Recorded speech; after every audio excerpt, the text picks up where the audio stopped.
Bismillahirrahmanirrahim. Assalamualaikum warahmatullahi wabarakatuh. Perkenalkan, nama saya Amirul Mukminin, NPM 054. Saya Nur Inayah Audelia 068. Widi Arianti 067. Kami dari kelompok 7 kelas B Praktikum Analisis Regresi dengan judul makalah Pengaruh Jumlah Perusahaan dan Nilai Produksi terhadap Penyerapan Tenaga Kerja pada sektor industri mikro dan kecil menurut kabupaten atau kota di Provinsi Jawa Tengah tahun 2018. Adapun latar belakang yang mendasari penelitian adalah untuk memenuhi tugas praktikum analisis regresi dan mengetahui variabel apa saja yang mempengaruhi penyerapan tenaga kerja. Untuk itu, kami mengambil dua variabel, yaitu jumlah unit perusahaan dan nilai produksi. Yang kedua adalah identifikasi masalah.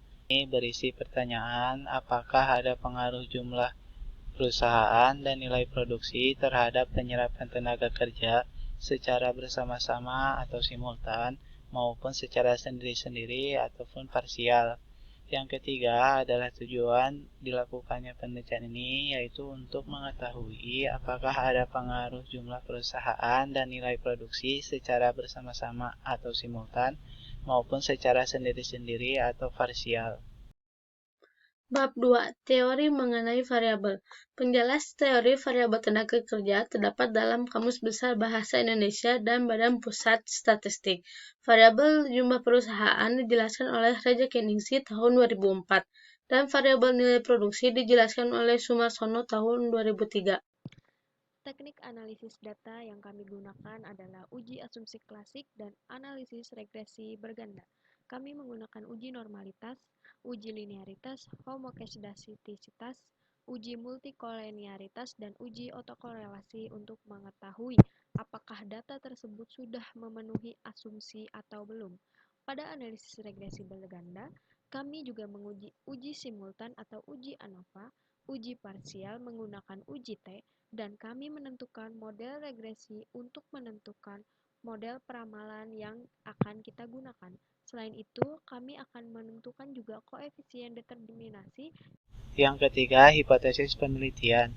Diduga variabel jumlah perusahaan dan variabel nilai produksi berpengaruh terhadap variabel tenaga kerja secara bersama-sama atau simultan maupun secara sendiri-sendiri atau parsial. Bab 3. Metodologi penelitian. Deskripsi data. Data yang digunakan dalam penelitian ini yaitu data sekunder yang berasal dari BPS. Yang kedua, alat dan bahan yang digunakan selama penelitian yaitu laptop, software SPSS, data pengamatan, dan jurnal ilmiah. Yang ketiga, metode yang digunakan selama penelitian yaitu menggunakan metode sintak yang tersedia di SPSS. Bab 4. Asumsi klasik. 1. Uji normalitas. Berdasarkan pengujian diperoleh p-value sebesar 0,951, sehingga hipotesis diterima dan data berdistribusi normal. 2. Uji linearitas. Berdasarkan plot terlihat bahwa variabel nilai produksi dan tenaga kerja tidak ada hubungan yang linear, sehingga asumsi tidak terpenuhi. Ketiga, uji homokedastisitas. Berdasarkan pengujian variabel abstrak dan jumlah perusahaan diperoleh p-value sebesar 0,014, maka hipotesis diterima sehingga varians tidak homogen. Uji asumsi klasik yang selanjutnya adalah uji multikoleniaritas. Dalam tabel correlation, diketahui bahwa nilai korelasi antara jumlah perusahaan dan variabel nilai produksi adalah 0,241, yang menunjukkan artinya bahwa korelasi tersebut lemah karena mendekati nilai 0. Berdasarkan nilai FIF juga, diperoleh nilai variabel jumlah produksi dan variabel jumlah perusahaan adalah sebesar 1,062.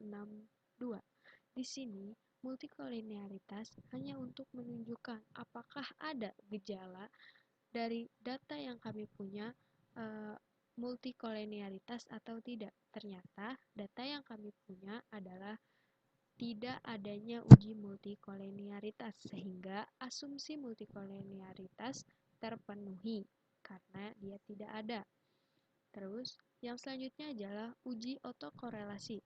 dapat dilihat berdasarkan scatter plot membentuk suatu pola yang acak.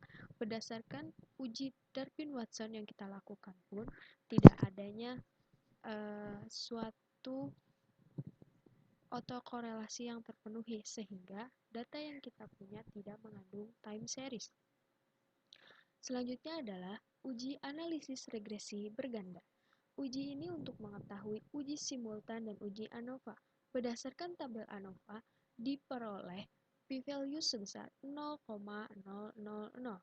Ini diperhitungkan melalui software SPSS. Karena p-value jauh lebih kecil dari apa yang kita pakai adalah 5%, maka hipotesis ditolak, sehingga variabel bebas berpengaruh secara bersama-sama atau simultan terhadap variabel terikat, atau variabel terikat di sini adalah jumlah perusahaan dan nilai produksi, sehingga model yang kita miliki atau model regresi yang kita miliki ini valid atau dapat digunakan.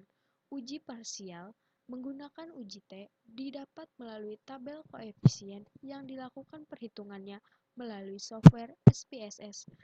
Dalam uji parsial ini kita menguji beta 0, beta 1, dan beta 2 karena variabel bebas atau variabel yang kita punya itu memiliki dua variabel terikat.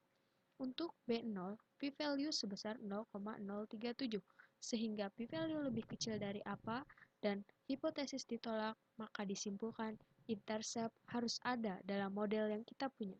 B1, p-value sebesar 0,000 lebih kecil dari alpha yang kita pakai sebesar 5%, maka hipotesis ditolak, sehingga disimpulkan bahwa jumlah perusahaan harus ada di dalam model yang kita punya.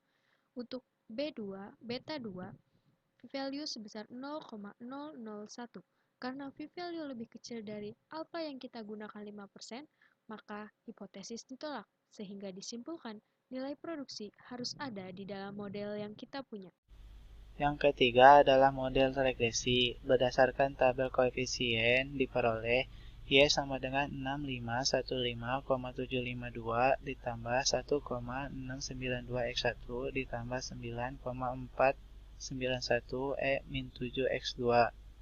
Artinya, konstanta sebesar 6515,752 mengartikan bahwa jika tidak ada jumlah perusahaan atau nilai produksi, maka tenaga kerja 6515,752 orang. Koefisien regresi X1 sebesar 1,692 mengartikan bahwa setiap penambahan karena tandanya positif, satu perusahaan akan meningkatkan tenaga kerja sebesar 1,692. Koefisien regresi X2 sebesar 9,491 min 7 mengartikan bahwa setiap penambahan karena tandanya positif Rp1.000 akan meningkatkan tenaga kerja sebesar 9,491 min 7 orang. Yang keempat yaitu koefisien determinasi. Berdasarkan tabel model summary diperoleh nilai R² sebesar 0,916.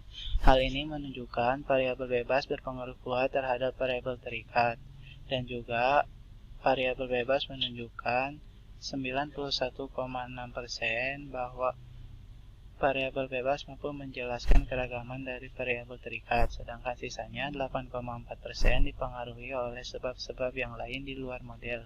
Pembahasan.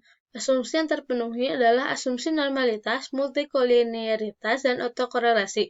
Sedangkan asumsi yang tidak terpenuhi adalah asumsi linearitas dan asumsi homokedastisitas. Bab 5. Kesimpulan dan saran. Kesimpulan. Variabel jumlah perusahaan dan nilai produksi memiliki pengaruh terhadap variabel tenaga kerja secara bersama-sama atau simultan, maupun secara sendiri-sendiri atau parsial. Saran. Pemerintah dan para pengusaha diminta untuk terus mengembangkan industri mikro dan kecil. Terima kasih atas perhatiannya. Wassalamualaikum warahmatullahi wabarakatuh.